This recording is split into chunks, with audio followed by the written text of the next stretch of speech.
Welcome back.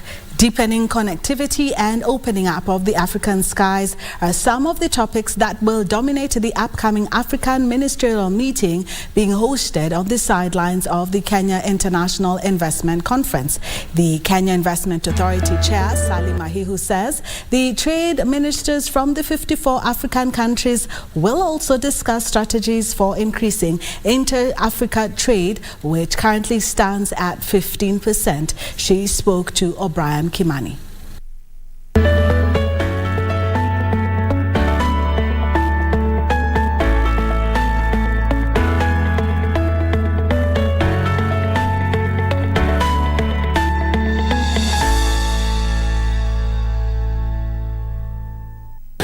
Well, the third Kenya Investment Conference is underway this weekend, bringing together more than 2,000 delegates from Africa and around the world. This week, we're talking to the chairperson of the Kenya Investment Authority, Sally Mahihu. She's going to explain to us how ready are we to tap into the huge reservoir of foreign investment. Thank you very much indeed, Madam Chair, for joining us here.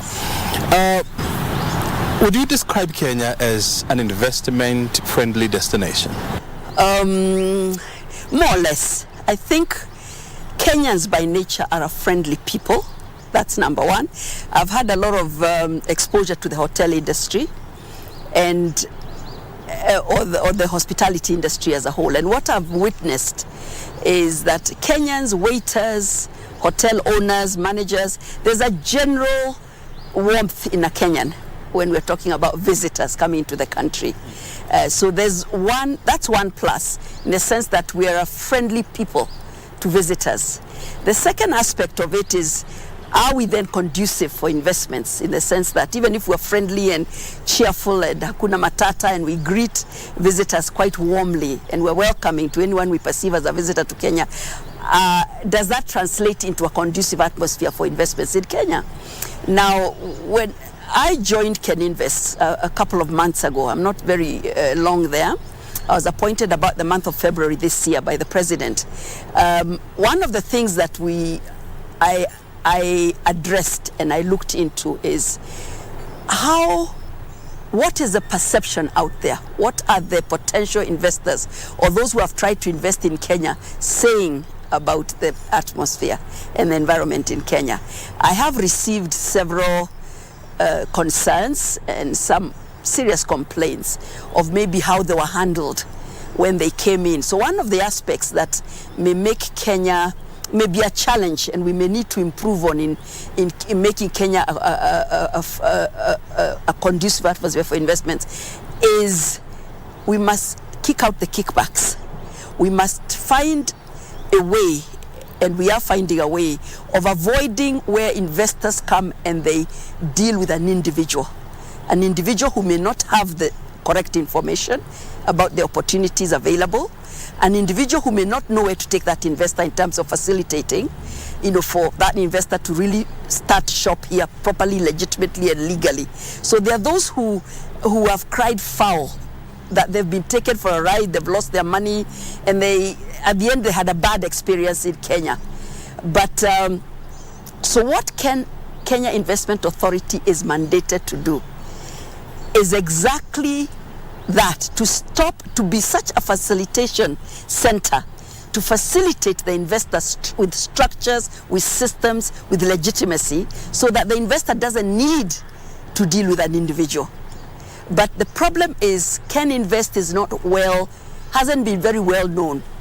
For example, when I joined KenInvest, I had heard of Kenya Investment Authority, but I didn't know the potential, what it does. I mean, the wealth of service it provides to potential investors. So as a lawyer for 37 years, I've dealt with investors. They'd come to my law firm, they want to start an investment, and as a lawyer, I would do the running around, getting them the NIVA certificates, incorporating the businesses, getting them through KRA to understand the taxation. I would do all that for them, and it would take time, tedious and time costing.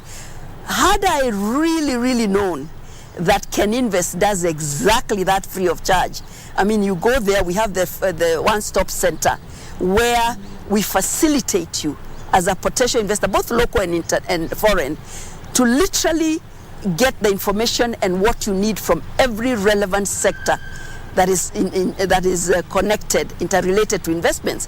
There's a KRA office that can invest, there's a NIMA office, there's a business registration office, there is the EPZ, there is the special zones, there is Kenya Power and Lighting, there's various ministries in terms of, do you need to invest in agriculture? So we link you to the Ministry of Agriculture. Is it to do with the Ministry of Fisheries or whatever it is? So if people knew exactly what services Can Invest provides to an investor, then we'd have less complaints about people who have been taken for a ride by individuals who purported to be able to help them. So I believe we are moving towards a greater conducive atmosphere as we get rid of that, as we highlight and make Kenya Invest Authority more aware, more people to become more aware of it and to understand the services offered. We will then make it more conducive. We'll have more investors coming with a lot of confidence that their investment, that they will be facilitated and not frustrated. Very well. And you're talking about, low awareness of the fact that you have a whole body whose mandate is to facilitate investors into the country. So who should be blamed for this? Is it the investors? Is it Can Invest? I think it is the lack of funding. Initially, when I joined and the management of Can Invest and the board shared with me the concern that for years there hasn't been adequate funding by the government to enable it to do the brand, because that's the same question I asked. What do you mean they don't know about you? Why don't you tell them about yourself? The lack of the availability of sufficient funds to really do proper brand image, advertising, promotions, so that we become really known internationally and locally. It comes down to a question of funding. If we had the money as Can Invest to really do campaigning, advertising is expensive, promotion is expensive, but we need the funding. We've approached the government through our parent ministry, and we are confident that we will now be taken extremely seriously, and we will be given the funding we need to really make Can Invest visible internationally and locally, so that we can really offer the services that we're mandated to offer, and we can do it so well. When you talk about budget, how much money what's the budget that you're talking about? I can't give you the exact figures because that's not my area. It's the area of my management, but suffice to say there has not been sufficient funding. That's an accepted fact. Our parent ministry accepts that. We as a board see that in terms of the responsibility upon us and the mandate upon us, there isn't enough funding for it. And the management has made the appeals. They know the figures, they know what we need and how it will be used responsibly. We're not asking for billions. It's just sufficient funds to enable us to do what we must do. Yeah. When you look at the upcoming KICO, that brings together more than 2,000 delegates from around the world, what message do you have for them as Can Invest? What are you telling them? We're basically telling them, and just to quote because this forthcoming conference, on the sidelines of it is a very mega forum that will be ongoing for the trade ministers all over the continent of Africa, which our minister CS Moses Kuria will be in charge of and be facilitating. So literally, when we start the conference and the president opens it, there will be a group of the trade ministers hosted by our CS Moses Kuria, who will move on to another venue, the Windsor, to go and really get into the details of trade, continental trade. So that already is a plus in terms of opening up the country and opening up the market, tapping into greater markets in the continent of Africa, becoming visible as doing trade on a more global platform and with more global partners, as it were. Now with Can Invest, we've been assisting to facilitate that as well, because we're part of the ministry. But our core portion is the KICO conference, which is the one starting on the 30th. Now that's where we will come up, we have the various forums we are facilitating and facilitated by our partners, where we will really have the investment talk. This is where we'll have the investment talk. Now, what are we doing? We're going to talk about what we're doing differently. What bottlenecks are we removing? what challenges have we overcome, or are we overcoming, that will enable there to be enhancement of investments into Kenya after this conference? How much are we opening up to the private sector to work with them, to collaborate with them, so that we become a more ease of doing business, as it were? The challenges that have been sent to us, we're addressing them, and we'll be convincing the delegates that we have addressed and we are addressing, so that there'll be more investments coming into. I think I should tell you about the NIC. The National Investment Council is ordained by the act that forms Can Invest, the Investment Promotion Act. There is the National Investment Council that should have been inaugurated years ago, when Can Invest was founded in 2004.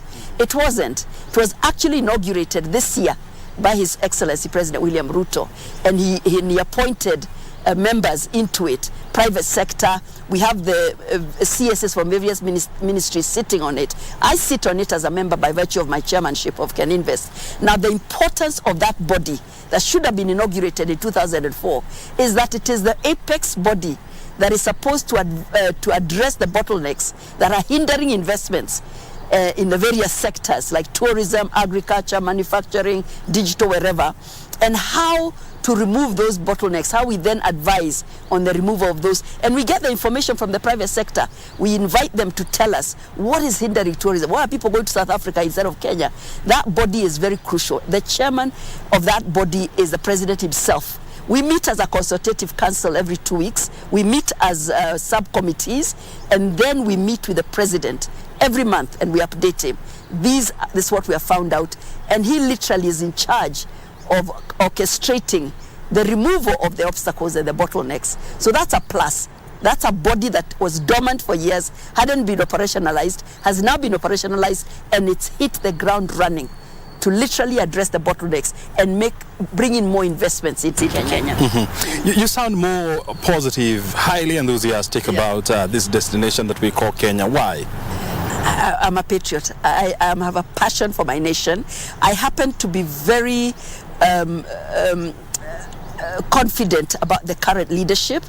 I am confident that this president will take Kenya to where we need to go economically, and I see intention and purpose in our CS for investments and trade. I see his passion, I see his fire, I see his proactivity, and that it imparts that kind of energy from your president, from your CS.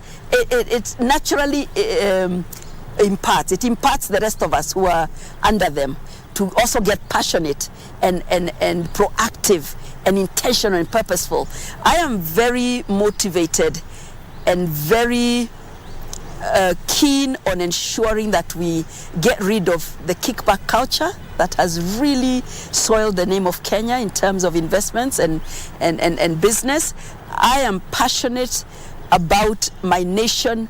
We are already favored. I mean, you find that the world favors us even when we've messed up. I mean, we still find people wanting.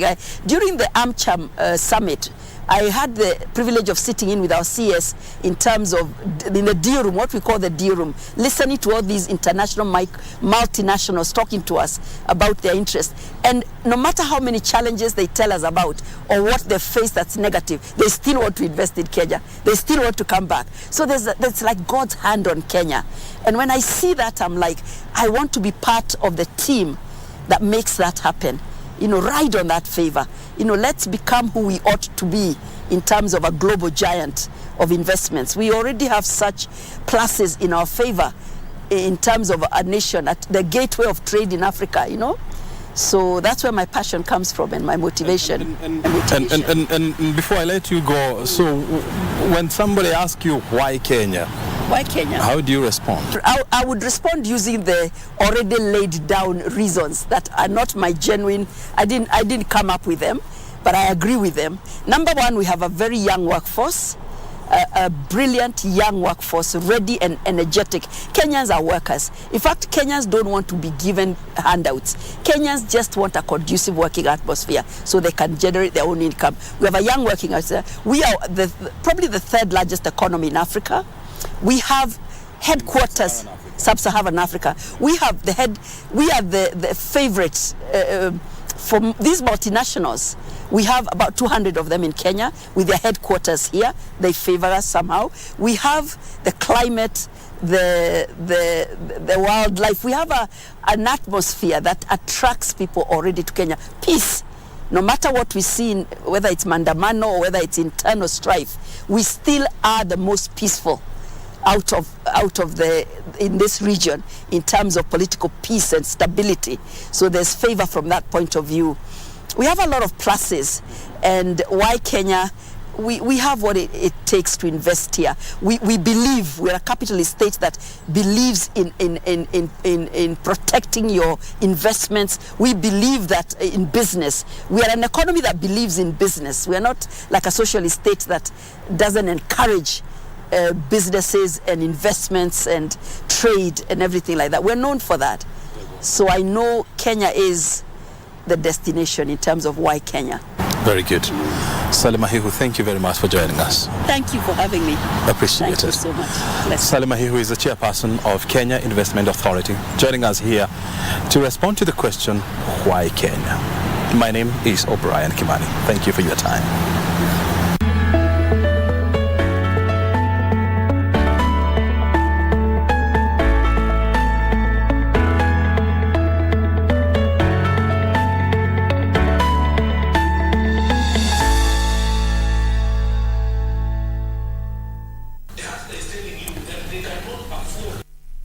The conference is going to be next week from Monday to Wednesday, and we'll definitely be covering for you that very important conference.